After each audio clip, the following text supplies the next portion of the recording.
میری ناراضگی اللہ کی ناراضگی بنے گی، یہ ہماری قوم کی سب سے بڑی جہالتوں میں سے ہے۔ ہمارے دین میں والدین کا بہت بڑا رتبہ ہے، لیکن اس کو اللہ تعالیٰ کے ساتھ نہیں جوڑا گیا اس طرح جس طرح ہم لوگوں نے جوڑ دیا ہوا ہے۔ اور لوگ یہ بات کیوں استعمال کرتے ہیں یہ بھی سمجھ لیں۔ پیرنٹس کہتے ہیں کہ تم میری بات نہیں مانو گے تو اللہ ناراض ہوگا، یعنی یہ رشتہ قبول کر لو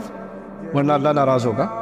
یا یہ والی جاب کر لو وہ والی جاب مت کرنا ورنہ اللہ ناراض ہوگا، کیونکہ میری رضا میں اللہ کی رضا ہے، رائٹ؟ ان معاملات میں پیرنٹس نے جو اپنے ساتھ اللہ تعالیٰ کو جوڑا ہوا ہے نا،